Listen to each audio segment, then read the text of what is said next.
சிந்து பைரவி சீரியல்ல இனி எபிசோட்ல நம்ம சிந்துவும் பைரவியும் பேசிக்கிட்டு இருக்கும் பொழுது நம்ம சிந்து இது எல்லாமே டாக்டர் தான் எனக்கு வாங்கி கொடுத்தாரு அப்படின்னு பேசிக்கிட்டு இருக்கிறாங்க. இதை இந்த மகா ஒட்டு கேட்டுறாங்க. அதுக்கப்புறம் என்ன, நேரா போய் அன்னபூர்ணி கிட்ட போட்டு கொடுத்த உடனே அன்னபூர்ணி கோவமா வந்து சிந்து கிட்ட இது எல்லாமே சிவா தானே வாங்கி கொடுத்தான், அதை ஒழுங்க மரியாதையா என்கிட்ட கொடுத்துரு அப்படின்னு சொல்லி கேட்குறாங்க. ஸோ நம்ம சிந்துவும் வேற வழியே இல்லாம அந்த நகையெல்லாம் எடுத்து அன்னபூர்ணி கிட்ட கொடுக்க, அன்னபூர்ணி மகா கிட்ட கொடுத்து இதை போய் சிவா கிட்டே கொடுத்துரு அப்படின்னு சொல்லிடுறாங்க. உடனே நம்ம மகாவும் கொண்டு போய் அந்த நகையை எல்லாத்தையும் சிவா கிட்ட தூக்கி எறிஞ்சிடுறாங்க. சிவாவுக்கு ஒண்ணுமே புரியவே இல்லை. ஸோ இப்ப சிந்து கோயிலுக்கு போகும் பொழுது அப்பாவை மீட் பண்றாங்க. அப்பாவை மீட் பண்ணி பைரவி வாழ்க்கையில நடந்த விஷயத்தை எல்லாமே சொல்றாங்க.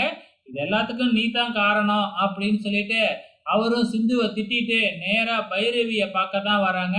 பைரவிய பார்த்துட்டு உன் வாழ்க்கை இப்படி ஆனதுக்கு காரணம் சிந்து மட்டும் இல்ல நானும் தான் அப்படின்னு சொல்லிட்டு ஆறுமுகத்து மேல கோவப்படாத, ஆறுமுகம் ரொம்பவுமே நல்லவன், அவன் அன்னபூர்ணிக்காகத்தான் உன் கழுத்துல தாலி கட்டியிருப்பான் அப்படின்னு சொல்லி பாக்குறாங்க.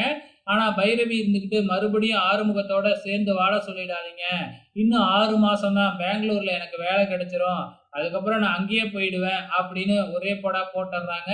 ஸோ இதுக்கப்புறம் என்னெல்லாம் நடக்க போகுதுன்னு தான் தெரியல, வெயிட் பண்ணி பார்க்கலாம்.